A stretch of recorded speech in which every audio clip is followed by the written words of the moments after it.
Hello, everyone. Welcome to Alloutcoach, where I tell you to stretch yourselves and lift others. Today, I have a special guest. I'm very excited because it's a privilege for me to do a first interview on my podcast with Dr. Keith Ferdinand, the chair of preventive cardiology at Tulane University in New Orleans. Before we start the interview, I want to tell you a little bit about Dr. Ferdinand. He's a cardiologist, a professor, a leader, a mentor, a personal mentor of mine, whom I'm very grateful to and privileged to know in my life. He has become a personal friend as well and a family friend. He is a cardiologist who did his training at Howard University. He completed his residency training at Howard University, then also LSU Medical Center. He went to a cardiology fellowship at Howard University in DC as well. Did a lot of clinical work, research, teaching at Xavier University. And Xavier University College of Pharmacy is where I had the pleasure of meeting Dr. Ferdinand. I chose an elective rotation at Xavier College of Pharmacy at his clinic in preventive cardiology. And then he went back to Tulane. Also did a lot of work as a chief science officer at the Association of Black Cardiologists. And in my rotation, Dr. Ferdinand inspired me to read many of the newest clinical studies in cardiology, preventive cardiology, many of which he has authored. He's authored over 100 manuscripts.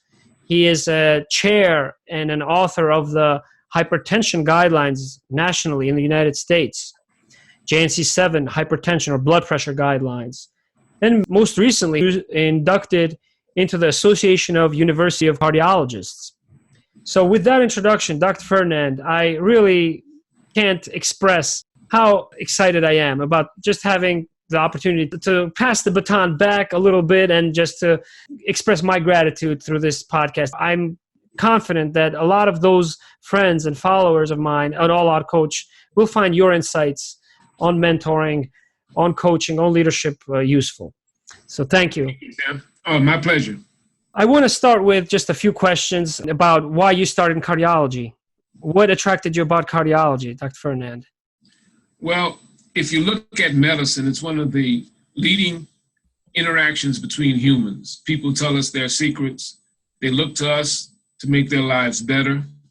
They look to us to help them live a healthier life. When I got into medical school, I started to learn that cardiovascular disease, that's heart disease and stroke, was the number one cause of death for all populations, Black, white, Hispanic, and not only in the United States and in Europe, but also in developing societies. So I wanted to make a difference and address the number one cause of death and disability, heart disease and stroke. Yes, and you have certainly, over the years, I think, contributed to that through the publications, the research that you have done. What mentors have you had in your career? Well, you know, the name of my chair at Tulane is the Gerald S. Berenson Chair in Preventive Cardiology. And Dr. Berenson, many of you may not know who he was, but he developed the Bogalusa heart study in which he took little kids in his town in Louisiana and measured blood pressure and drew blood.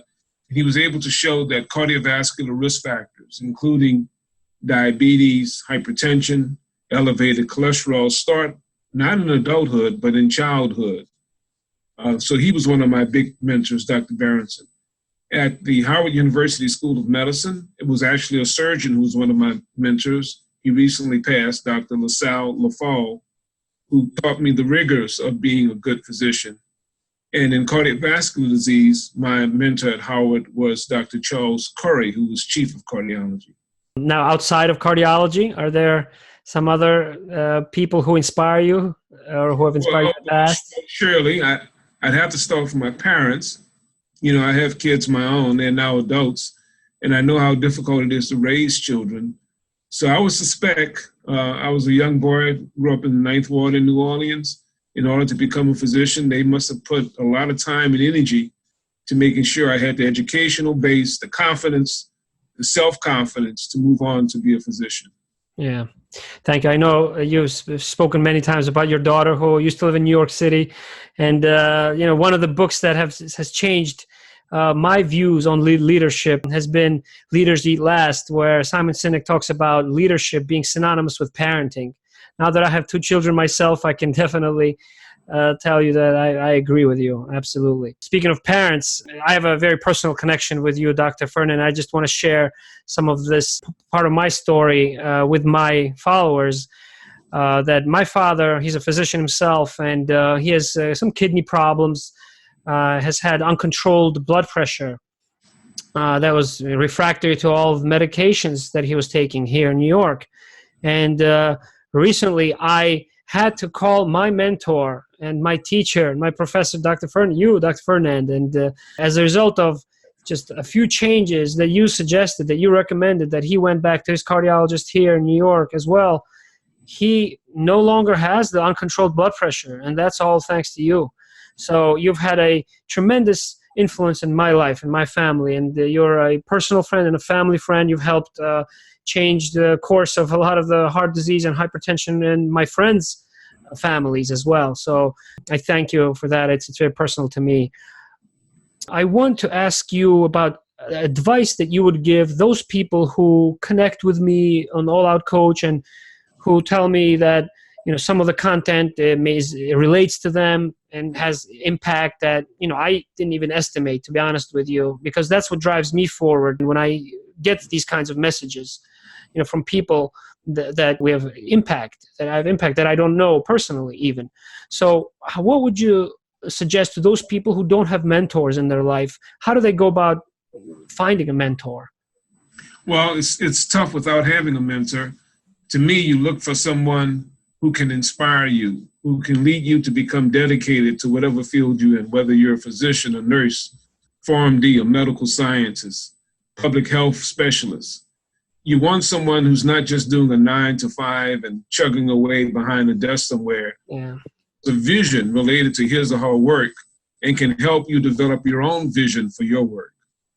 Thank you. And you sure have inspired me over the years. That was one of the reasons why I chose to pursue the rotation that I did with you, because you were a teacher, our professor, but then we had the option of choosing an elective. And I was very excited about having the opportunity to spend some time with you, observe you and your Heartbeats Life Clinic in New Orleans. I remember how you pushed me in that first week when I was on that rotation, and you challenged me with giving me assignments at home, even after a full day of clinic. You gave me assignments of what latest publications to read, to review, and how to apply that information with the patients. Because one of the things that I found very helpful to me and inspiring about you is that not only have you been an investigator, a professor, and a teacher, but you've translated that into clinical benefit. That was obvious to me, and that was refreshing to me to see, and that I always look for in every physician. Tim, it's interesting. If you go back to that time, 15, 16 years ago, you were a PharmD student. And at that time, people were starting to understand that being a pharmacist, especially an advanced practice pharmacist, is not just someone who counts pills and puts them in a bottle, that you indeed are a part of the healthcare team. So one of the things that I would hope people would be dedicated to is going beyond the simple definitions of who they are as either a physician, a nurse, pharmacist, whatever, and try to extend their boundaries in which they can make an impact. Thank you. I certainly tried to do that. I don't know to what level I succeeded. I know in that first week, I didn't have all the answers, Dr. Ferdinand, but I was going back home and I was telling myself, look, this is very important, and I want to be helpful, be valuable to Dr. Ferdinand's clinic, and also to impress him. But also I knew that would help me, and I really was grateful for all the information, all the time you took away even from the clinic to kind of inspire me. And at the end of the day, at the end of that rotation, you empowered me and you trusted me with not just reviewing the medications that the patients were on, but also to even check their pulses in their feet, for example, and to engage more in their patient histories and so forth. And that's what I often say at Alloutcoach, that you want to inspire those who follow my my vision to stretch themselves, to lift others. And I want to inspire more energy, more excitement, and more meaning in the relationships that they form over the long term. And this is one example of the relationship that I've formed and cultivated with you over the long term that I'm very proud of. And so you would say dedication, right, is something that you would tell those who listen, right, in terms of how to find mentors. Dedication, vision, right? Somebody who has a vision. You picked out a few words, but the one I've heard that and I said it, but you picked it out, is dedication.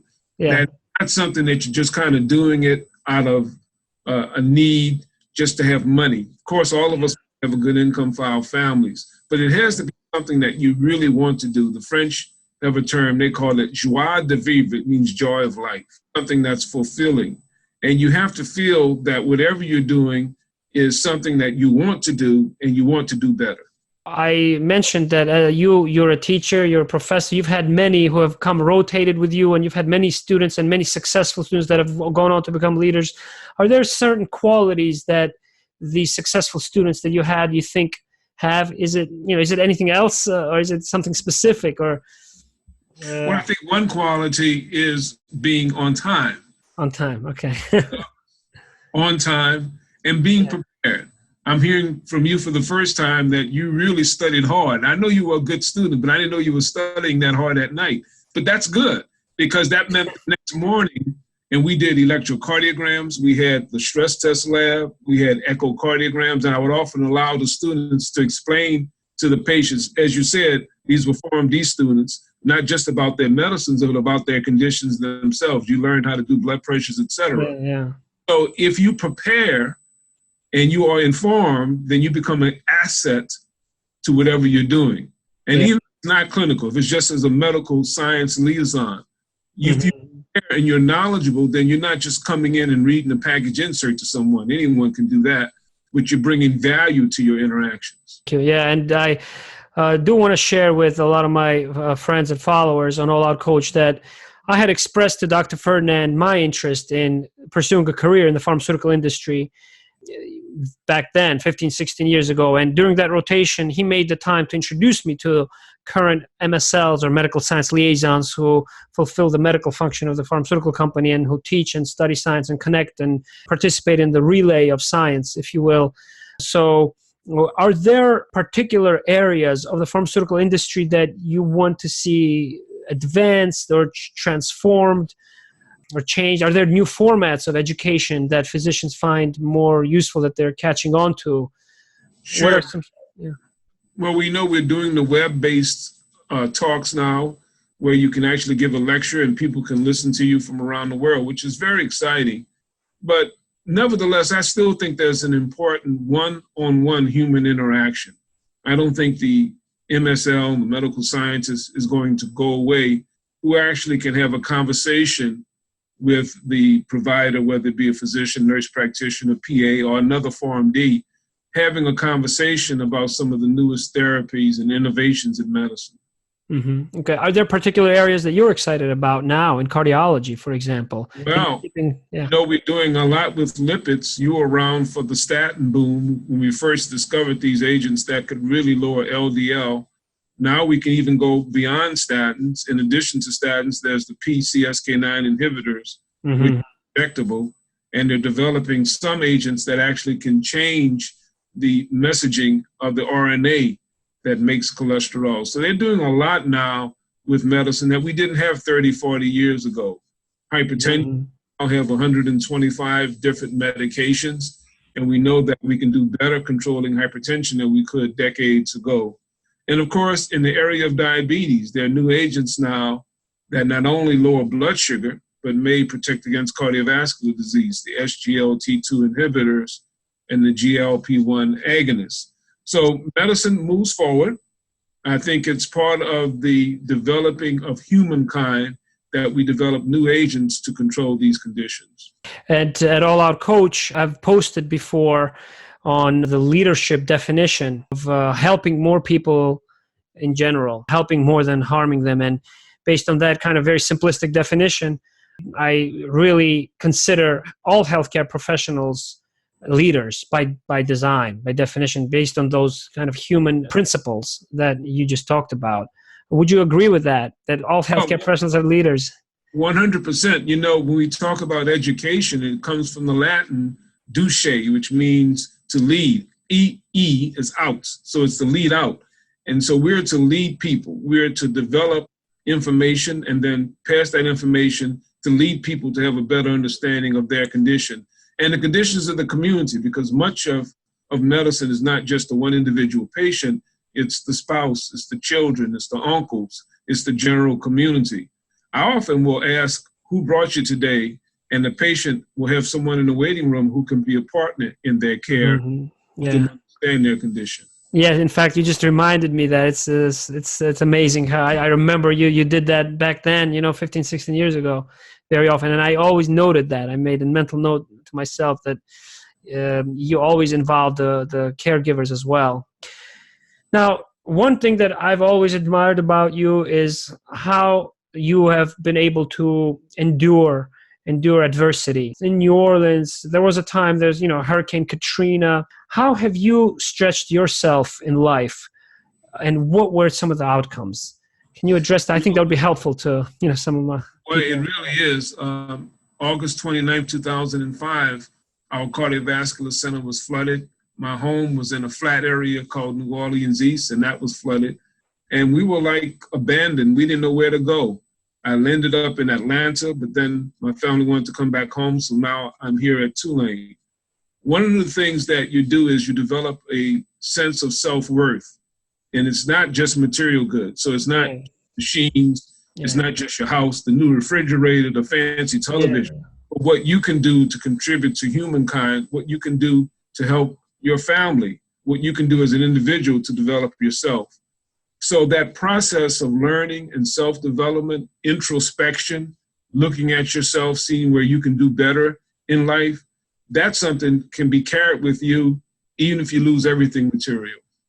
Yeah, thank you. I think those are very, very important words that I hope a lot of my friends and followers will listen to, will comment and share and take to heart, really. Because I remember clearly that period of time. I remember speaking to you at that time, and I'm so glad that you have endured all that and are extremely helpful to such a great part of our population. Everyone in cardiology knows Dr. Ferdinand, and he continues to have a strong presence in New Orleans and continues to give back.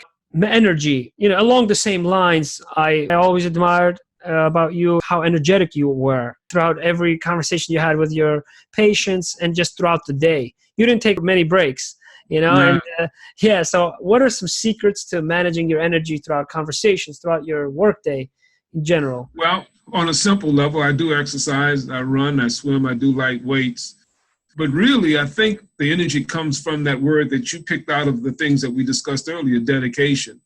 If you're dedicated to doing the best job you can, then you want to do the best job you can.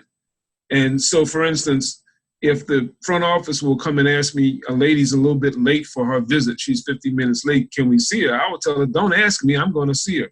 I'm not going to tell some 75-year-old lady who maybe had to get a ride from a neighbor or catch the bus who happened to arrive a little bit late, I'm going to send her home. So once I'm in the workplace, I'm going to apply myself, and I'm going to do it as continuously and consistently as I can. I'm going to take time.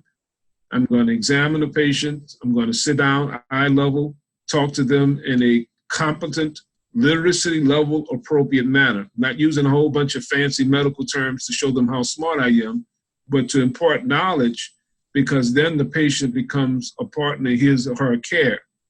Another thing that I always kept me going was I'd ask, who brought you today?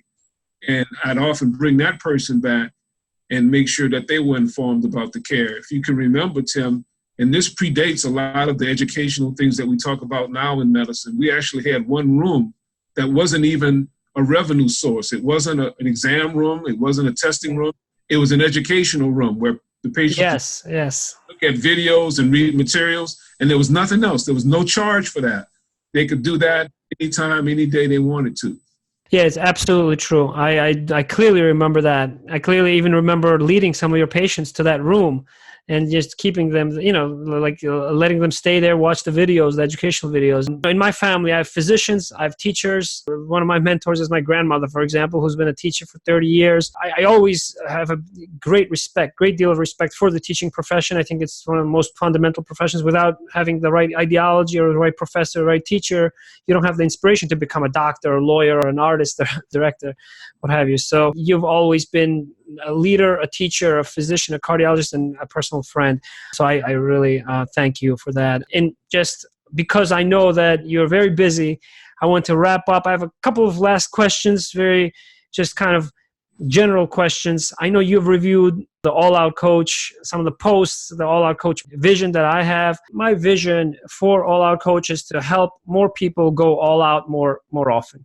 Whether or not it's 2 seconds or 2 years that it took for some kind of success to take place, I think probably when we reflect, we know that we dedicated a little bit more of ourselves. We gave more of ourselves. And for me, it's somewhat of a process rather than the all-in approach where you kind of are risking and you're trying to let go of some resources that you have that are important and just basically put them all on the line. That's kind of associated as a risk, and it's an episode. I chose the words all out, and I always have seen that you go all out with all of your patients and in terms of mentoring, teaching, and Xavier College of Pharmacy.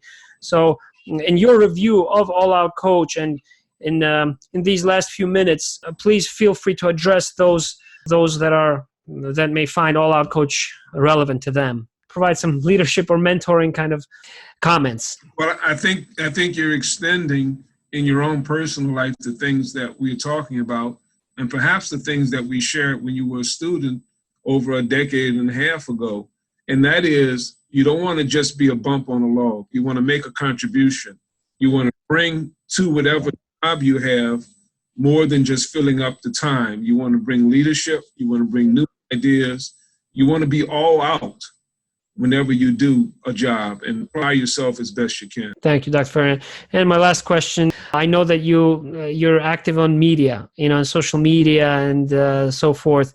I don't know to what extent you've done some podcasts recently. I know that I'm very grateful for having you and having your time with me. Is there particular contact information that you'd like to share, so in case patients would like to visit, or how can people ask you about leadership, mentoring? Feel free to share that with those. They can contact you and you can pass it on through my email. I do have a Twitter account, but I don't tweet that much. Okay. I think it's at KCFERDMD, at KCFerdMD. So at KCFerdMD on Twitter, right? Yeah. Okay, guys. And if you'd like to contact Dr. Ferdinand, feel free to reach out to me, and I'll share his contact information. Thank you. Thank you very much, Dr. Ferdinand. Words cannot express how excited I am, how emotional this is to have my first interview with you, with a mentor and an individual that I'm lucky to call my friend as well, not just a mentor and a leader. So thank you very much for your time. It's been wonderful and a privilege, truly. Thank you, Dr. Ferdinand. Endeavors, and I hope that All Out Coach becomes the success that I know it will be. Thank you. Thank you. And it's been an honor and a pleasure. My pleasure also. Have a great day. Thank you.